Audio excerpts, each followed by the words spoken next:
بسم اللہ الرحمن الرحیم۔ السلام علیکم ورحمۃ اللہ۔ السلام۔ ڈاکٹر صاحب آپ خیر و عافیت سے ہیں؟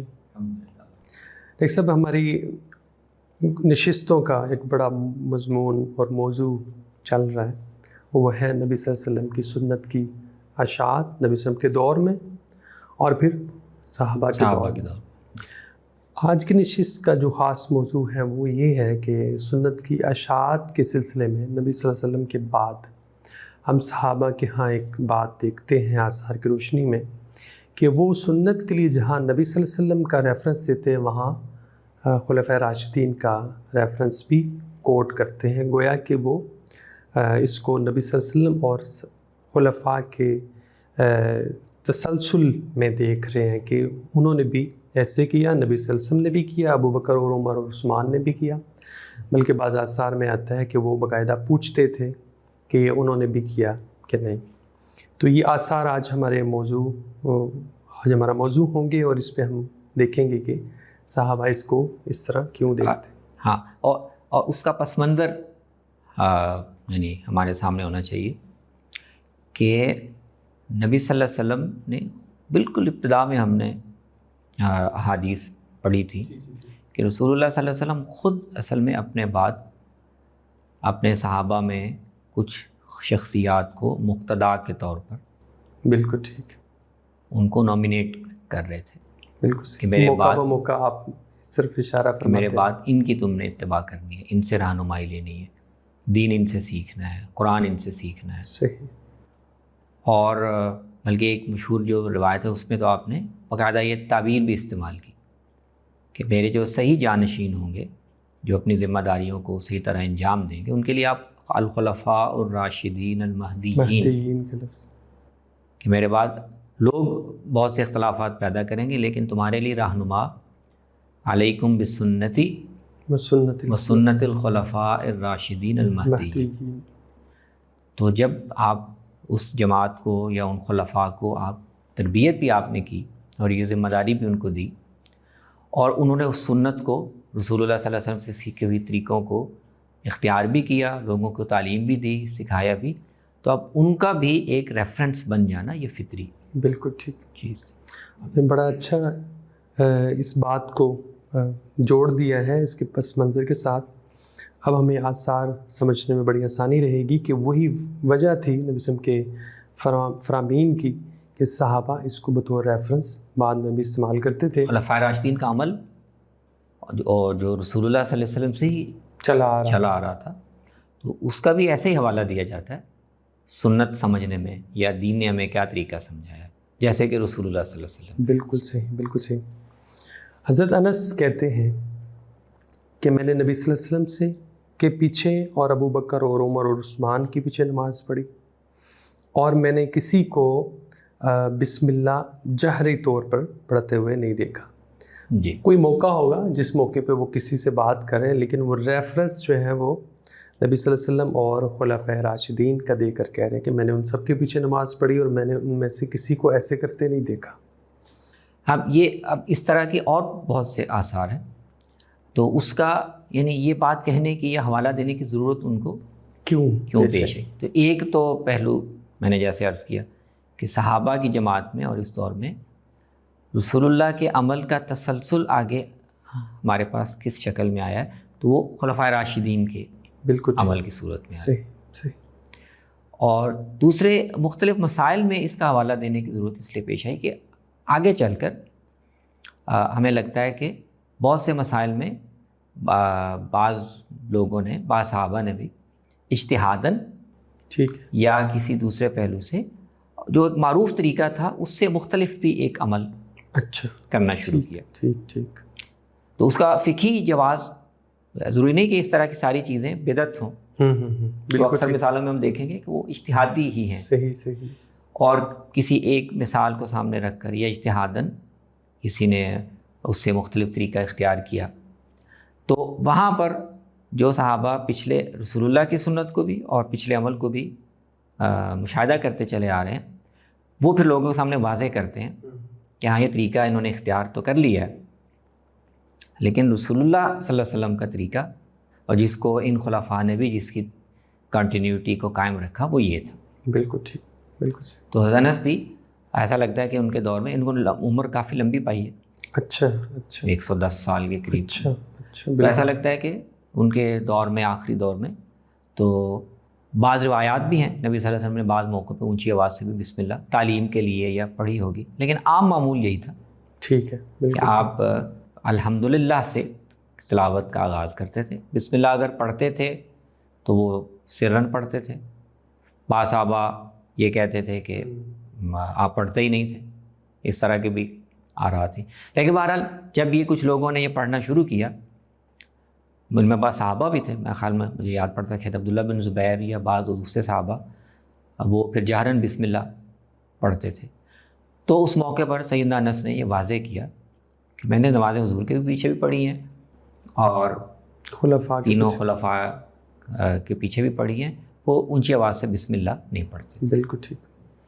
عبداللہ بن مغفل جو ہیں وہ بھی کہتے ہیں کہ جب بھی وہ کسی کی قرأت سنتے تھے کہ وہ بسم اللہ پڑھ رہا ہے، تو وہ کہتے تھے کہ میں نے تو نبی صلی اللہ علیہ وسلم اور ابو بکر اور عمر کے پیچھے نماز پڑھی ہے، لیکن میں نے کسی کو ایسے پڑھتے ہوئے نہیں دیکھا۔ یہ بات بسم اللہ پڑھتے ہوئے نہیں سنا، ہمیں عبداللہ بن مغفل کے ہاں بھی نظر آتی ہے۔ ابو ہریرہ کہتے ہیں کہ ابو بکر و عمر رضی اللہ تعالیٰ عنہما نے اذا السماء انشقت کے اندر جو ہے وہ سجدہ کیا، اور وہ ہم سب سے افضل تھے۔ یعنی یہ بھی مجھے لگتا ہے کہ وہی معاملہ ہے حضرت انس والا، کہ کسی موقع پہ شاید کوئی پوچھ رہا ہے یا کوئی نہیں کر رہا تو ان کو وہ وہ جو سجدہ تلاوت ہے نا قرآن مجید میں، بالکل بالکل، وہ اکثر مقامات تو متفقہ ہیں جی جی، اور اس پر روایات میں بھی، صحابہ میں بھی، فقہا میں بھی بعض جو مقامات ہیں ان کے بارے میں یہ پوری تحقیق صحابہ کے مابین نہیں تھی کہ رسول اللہ صلی اللہ علیہ وسلم نے اس موقع پہ سجدہ کیا کہ نہیں کیا یا اس کا اہتمام کیا یا نہیں کیا، تو اس میں کچھ اختلاف ہو جاتا تھا۔ سورہ انشقاق میں نبی صلی اللہ علیہ وسلم نے سجدہ کیا، اس کا ذکر ہے، لیکن شاید بعض لوگ یا بعض اہل علم وہ سمجھتے تھے کہ نہیں، اس موقع پہ سجدہ نہیں ہے۔ بالکل ٹھیک، تو اس میں حضرت انس استدلال کر رہے ہیں ٹھیک ہو گیا کہ سورہ انشقاق میں میں نے ابو بکر اور عمر کو رضی اللہ عنہما کو دیکھا۔ رسول اللہ صلی اللہ علیہ وسلم کا بھی شاید ذکر ہوگا یا اس کا یہاں ذکر نہیں، یہاں ذکر نہیں، دوسری روایات میں بالکل ٹھیک کہ انہوں نے اس میں سجدہ کیا، اس لیے یہ صورت اس میں جو سجدہ تلاوت ہے وہ درست ہے۔ بالکل ٹھیک۔ ایک اور راوی کہتے ہیں کہ میں نے، صحابی ہیں، کہتے ہیں کہ میں نے اپنے والد صاحب سے سنا ہے کہ وہ کہتے ہیں کہ میں نے نبی صلی اللہ علیہ وسلم کے پیچھے بھی نماز پڑھی ہے، اور ابو بکر اور عمر اور عثمان کے پیچھے بھی نماز پڑھی ہے، اور کسی نے دعائے قنوت نہیں پڑھی۔ میں نے علی رضی اللہ تعالیٰ عنہ کے پیچھے بھی پڑھی، انہوں نے بھی دعائے قنوت نہیں پڑھی۔ تو کہا کہ یا بنی انہا بدعۃ، جی، اب وہ یہاں پہ وہ بدعت کا لفظ بھی آ رہا ہے۔ اب یہ جو قنوت ہے، یہ تو ہمیں اس قنوت سے مراد وہ ہے کہ جس میں آپ نماز کے دوران میں رکوع قرات کرنے کے بعد، رکوع میں جانے سے پہلے یا رکوع سے اٹھنے کے بعد خاص موقعوں پہ دشمن کے خلاف بد دعا، جیسے نبی صلی اللہ علیہ وسلم نے، تو نبی صلی اللہ علیہ وسلم نے حضرت انس کی روایت میں تفصیل بیان ہوئی ہے کہ ایک خاص موقع پہ آپ نے، یہ وہی موقع ہے جب 70 قراء آپ کے جو اپنے بھیجے ہوئے تعلیم کے لیے اور ان کو راستے میں شہید کر دیا گیا، تو آپ نے ان کے خلاف کوئی 1 مہینہ تک لعنت کا اور بد دعا کرنے کا اہتمام کیا، اور وہ عام طور پر فجر کی نماز میں ٹھیک ہوتا تھا۔ بالکل صحیح۔ بعض دوسرے موقعوں پر بھی ہے لیکن وہ اتنے تسلسل سے نہیں ہے، اور دوسری نمازوں میں بھی۔ تو ایسا لگتا ہے کہ بعد میں مسلمانوں کی باہمی جنگیں ہوئیں یا دوسرے لوگوں کے ساتھ جنگیں ہوئیں، تو کچھ اہل علم کے ہاں تسلسل سے دعائے قنوت کا اہتمام یہ شروع کر دیا گیا۔ بالکل ٹھیک، بالکل صحیح۔ فجر کے علاوہ دوسری نمازوں میں یا اس طرح فجر میں بھی بغیر رکے تسلسل سے، تو اس کو یہ صحابہ جنہوں نے مشاہدہ یہ کیا ہوا تھا کہ یا آپ نے معمولاً اس کو اختیار نہیں کیا، ٹھیک ہے، یا آپ نے کوئی بہت سنگین کوئی صورتحال ہو، بہت ہی نازک کوئی معاملہ ہو، آپ تو اس موقع پہ اس کا اہتمام کرتے تھے۔ معمولاً یہ آپ نے اختیار نہیں کیا، اور سیدنا ابوبکر نے بھی نہیں کیا، سیدنا عمر نے بھی نہیں کیا، سیدنا عثمان نے بھی معمولاً یہ اختیار نہیں، حضرت علی نے بھی معمولاً نہیں اختیار کیا، کچھ مسئلے پر انہوں نے کیا۔ تو یہ توجہ دلا رہے ہیں کہ معمولاً اس کو اختیار کر لینا یہ ایک نئی چیز ہے۔ اب ضروری نہیں کہ اس کو وہ بدعت کو دینی معنوں میں بدعت کہہ رہے ہوں جو بہت مذموم ہوتی ہے، لیکن وہ بتا رہے ہیں کہ یہ نیا طریقہ ہے، جو سنت پیچھے سے چل ہی آ رہی ہے وہ یہ نہیں ہے۔ بالکل ٹھیک ہے۔ اسی طرح عمران بن حسین کہتے ہیں کہ انہوں نے نبی صلی اللہ علیہ وسلم انہوں نے علی بن ابی طالب رضی اللہ تعالیٰ عنہ کے پیچھے نماز پڑھی اور دیکھا کہ وہ جب سجدہ کرتے تو اللہ اکبر کہتے، سجدے سے سر اٹھاتے تو اللہ اکبر کہتے، ایسے ہی ساری نماز انہوں نے پیچھے پڑھی، اور انہوں نے کہا کہ دیکھو یہ ہے وہ نماز جو نبی صلی اللہ علیہ وسلم کی نماز ہے۔ یہ بھی بطور یہ ایک اور معاملہ جس کی طرف وہ توجہ دلا رہے ہیں، یہ پیدا ہو گیا تھا، اور بعض دوسرے صحابہ کے آثار میں بھی اس کا ذکر ملتا ہے کہ یہ جو نا یعنی نماز میں ہر انتقال کے موقع پہ اونچی آواز سے تکبیر کہنا، اچھا، یہ رسول اللہ صلی اللہ علیہ وسلم کا تو یہی طریقہ تھا، لیکن رفتہ رفتہ آگے چل کر بعض عمراء کے ہاں، بعض عمال کے ہاں اس میں تساہل پیدا ہو گیا۔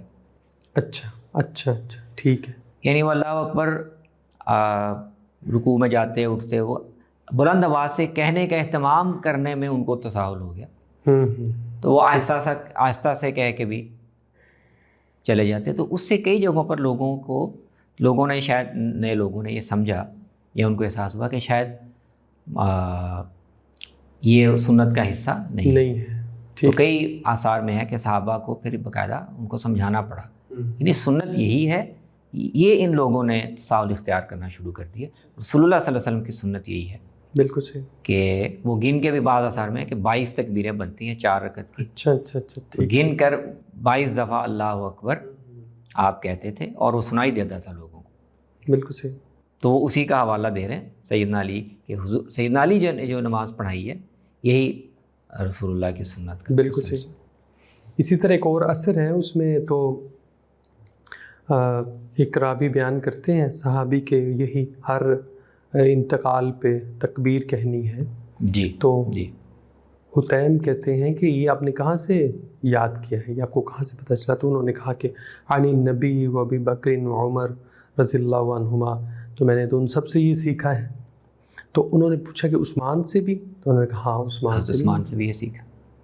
صحیح۔ تو ایک تو یہ حضرات واضح کر رہے ہیں، دوسرے سے ہمیں یہ بھی نظر آتا ہے کہ بعض چیزوں میں آخری دور میں آتے آتے، اور ظاہر ہے یہ صحابہ نہیں ہوں گے جو، لیکن اب اس میں وہ لوگ بھی عمراء مقرر ہونا شروع ہو گئے ہیں، جی جی بالکل، جو صحابہ امیر مقرر ہو گئے ہیں لیکن وہ اس طرح سے دین کے سنت کے عالم نہیں ہے، یا بعض چیزوں میں تساہل برت رہے ہیں، اور بعض جگہوں پہ ایسا لگتا ہے کہ ان کے پیچھے نمازیں پڑھ کے لوگ بھی یہ سمجھنے لگ گئے ہیں کہ یہ جو اصل سنت ہے وہ کوئی انحراف ہے۔ بالکل ٹھیک۔ تو جزوی طور پر یہ صورتحال بھی پیدا ہوتی نظر آ رہی ہے، جس کو پھر یہ صحابہ اپنے علم کی روشنی میں، اور خاص طور پہ نئے علاقوں میں یہ زیادہ صورت ہے، جی ظاہر ہے اس طرح کے معاملات مدینہ میں، مکہ میں نہیں پیش آتے ہوں گے، نئے علاقے جہاں پر۔ انس بن مالک کا ایک روایت ہے، وہ کہتے ہیں کہ میں نے نبی صلی اللہ علیہ وسلم سے مینا کے اندر، وہی حج کے موقع پہ جو رکعتوں کا، میں نے ابو بکر عمر رضی اللہ عنہ کے دور میں اور حضرت عثمان کے آدھے دور تک میں نے 2 رکعتیں ہی پڑھی ہیں۔ گویا وہ جو حضرت عثمان نے 4 پڑھی، عثمان نے پھر 4 رکعتیں پوری پڑھنا شروع کر، وہاں بھی ریفرنس وہ وہی بیان کر رہے ہیں کہ پیچھے میں نے، ہاں وہ ایک پورا ان کا ایک اجتہاد تھا، یعنی حج میں، اور اس کے مختلف توجیحات ان سے منقول ہیں، مختلف ان میں سے صحیح کون سی ہے وہ تحقیق کا موضوع ہے، کہ انہوں نے مکہ میں جب مقیم ہوتے تھے حج کے دنوں میں، تو مینا میں تو ظاہر ہے وہ پڑھتے تھے، لیکن مکہ میں جب رہتے تھے تو انہوں نے 4 پوری پڑھنا شروع کر دی۔ لیکن نبی صلی اللہ علیہ وسلم کا اور سیدنا ابوبکر عمر کا یہ تھا کہ وہ پورے سفر میں 2 ہی پڑھتے تھے۔ بالکل صحیح۔ تو اب سیدنا عثمان کا اس میں توجیہ مختلف منقول ہے، بعض جگہ انہوں نے کہا کہ میں نے اب یہاں شادی کر لی ہے تو میں یہاں اہل ہو گیا ہوں، میں یہاں مقیم ہوں. ٹھیک. بعض میں یہ ہے کہ ان کو یہ ہوا کہ حج کے موقع پہ نئے لوگ بہت سے آ رہے ہیں، آراب آ رہے ہیں، اور وہ ہمیں دیکھ کر ہی نماز سیکھ رہے ہیں. بالکل ٹھیک ہے. تو ہم منا کے دنوں میں، حج کے دنوں میں تو وہ سنت کا حصہ ہے قصر کرنا. عام دنوں میں اگر ہمیں دیکھ کے وہ اگر 2 سیکھ رہے ہیں تو وہ یہ کہیں یہ نہ سمجھیں کہ زور کی نماز ہوتی. تو بعض روایات میں یہ منقول. بہرحال صحابہ نے، بہت سے صحابہ نے سیدنا عمر سے، عثمان سے یہ انہوں نے تبدیلی عمل میں کی تو اس سے اختلاف کیا. تو اس موقع پر بھی وہ یہ حوالہ دیتے ہیں. بالکل ٹھیک. کہ رسول اللہ صلی اللہ علیہ وسلم، سیدنا ابوبکر، سیدنا عمر تو 2 ہی پڑھتے تھے. حضرت عبداللہ بن عمر رضی اللہ تعالیٰ عنہ سے ایک اثر ہے، وہ فرماتے ہیں کہ بے شک نبی صلی اللہ علیہ وسلم نے، ابوبکر اور عمر رضی اللہ تعالیٰ عنہ نے، وہ خطبے سے قبل عید کی نماز پڑھاتے تھے. جی. یہ بھی مجھے ایسے لگتا ہے جیسے وہ بعد میں بعض عمال نے جو اس ترتیب کو بدلا شاید اس موقع پہ ہو.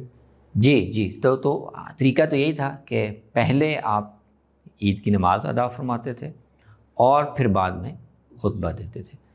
اب بعد میں ایک مصلحت سے اب اس کے ذکر نا آثار کس نے پہلے دفعہ یہ کام کیا، وہ مختلف آثار مختلف ہیں.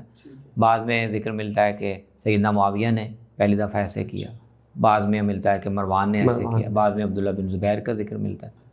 لیکن وہ جو بھی تھا اس کی ایک مصلحت تھی، وہ بیان کرتے ہیں حضرات کہ وہ یہ تھا کہ انہوں نے دیکھا کہ نماز پڑھ کے جب ہم خطبہ دیتے ہیں تو خطبہ سننا بھی وہ اس کا عبادت کا حصہ ہے. ٹھیک ہے.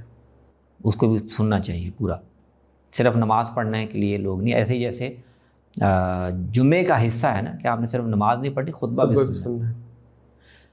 تو انہوں نے دیکھا کہ نماز پڑھنے کے بعد لوگ خطبہ نہیں سنتے اور چلے جاتے ہیں. آپ ہم یہاں بھی دیکھتے ہیں عید میں عام طور پر ایسا ہوتا ہے کہ بعد والا جو خطبہ ہے وہ لوگ اس دوران میں اٹھ کے جانا شروع ہو جاتے ہیں. تو وہ پھر انہوں نے مصلحتاً یہ تبدیلی کی کہ ہم پہلے خطبہ دے لیں تاکہ لوگ یہ نہ سمجھیں کہ نماز پڑھ کے ہم فارغ ہو گئے. پہلے خطبہ دے لیتے ہیں اور پھر اس کے بعد ہم نماز ادا کریں گے. ٹھیک. تو یہ ایک اجتہادی عمل انہوں نے اختیار کیا. تو اس پر بھی صحابہ متنبع کرتے تھے یا توجہ دلاتے تھے کہ رسول اللہ صلی اللہ علیہ وسلم کا جو طریقہ ہے وہ یہ. بالکل صحیح. اور خلفاء نے بھی ایسا بالکل نہیں کیا. جی. یہ سالم بن عبداللہ کہتے ہیں کہ انہوں نے نبی صلی اللہ علیہ وسلم کو دیکھا کہ اور ابوبکر اور عمر کو دیکھا وہ یمشون امام الجنازہ، جی، جنازے کے آگے چلتے تھے. یہ بھی وہی ریفرنس نبی صلی اللہ علیہ وسلم سے لے کر خلفاء تک کا دے رہے ہیں کہ یہ اصل سنت تو یہ ہے، پھر اصل طریقہ تو یہ ہے. جی. اور اس میں صحابہ میں اختلاف بھی رہا ہے کہ جنازے کے پیچھے چلنا چاہیے یا آگے چلنا چاہیے. روایتوں میں دونوں طرح کی چیزیں آتی ہیں. صحابہ کا عمل بھی مختلف طرح سے منقول ہے. لیکن خیر اس بحث میں جو ان کے سامنے ایک عمل ہے یا اس کا حوالہ دے رہے ہیں. رسول اللہ صلی اللہ علیہ وسلم اور ابوبکر عمر تو وہ آگے چلا کرتے تھے. ٹھیک ہے. اور جنازہ ان کے پیچھے پیچھے ساتھ. یہاں میں رک کے ایک سوال بھی پوچھ لوں آپ سے کہ بعض سنن تو ایسی ہیں کہ جس میں ان کے ہاں کوئی اختلاف ہمیں نظر نہیں آتا، وہ عمل میں اتنی مضبوط موجود ہے. جی. لیکن بعض میں اختلاف ہے وہ بھی عملی نوعیت کی.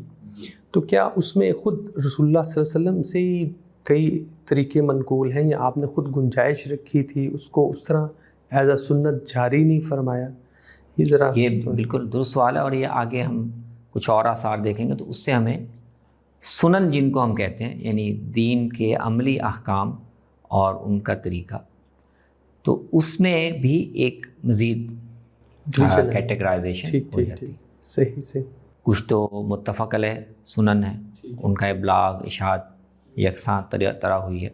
بعض چیزوں میں رسول اللہ کا عمل کیا تھا وہ کیا نہیں تھا، اس میں یا اس کی نوعیت کیا تھی، آپ نے کس پہلو سے ایسا کیا، کیا اس کی ویسے ہی ہمیں اتباع کرنی چاہیے.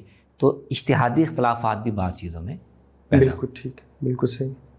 یہ بھی ان میں سے ایک بالکل ٹھیک ہے. کہ آگے چلنا ہے کہ پیچھے چلنا. حضرت ابن عمر رضی اللہ تعالیٰ عنہ راوی ہیں، وہ کہتے ہیں میں ان کے ساتھ سفر کیا، ظہر اور عصر انہوں نے 2 رکعتیں پڑھی. پھر وہ کچھ لوگوں کی طرف متوجہ ہوئے تو دیکھا کہ وہ لوگ نوافل پڑھ رہے ہیں. تو انہوں نے کہا کہ یہ لوگ کیا کر رہے ہیں؟ میں نے تو نبی صلی اللہ علیہ وسلم کے ساتھ وقت گزارا ہے، آپ کے ساتھ سفر بھی کیے ہیں، تو آپ اپنے سفر میں اور ابو بکر اور عمر اور عثمان کے ساتھ میں نے دیکھا ہے سفر کر کے کہ نوافل نہیں پڑھتے تھے، تو تم نوافل پڑھ رہے ہو۔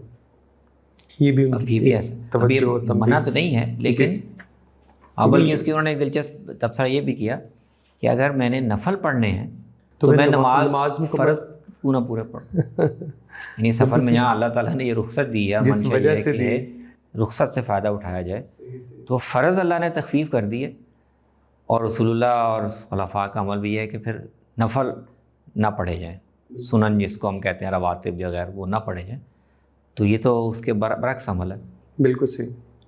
عبداللہ بن مسعود رضی اللہ تعالیٰ عنہ سے روایت ہے، وہ فرماتے ہیں کہ رسول اللہ صلی اللہ علیہ وسلم ہر نماز کے ہر خفض میں اور رفع میں، یعنی اٹھنے بیٹھنے میں جہاں بھی تبدیلی آتی تھی نماز کے ارکان میں، وہاں آپ تکبیر پڑھتے تھے اور دائیں اور بائیں سلام بھی پھیرتے تھے۔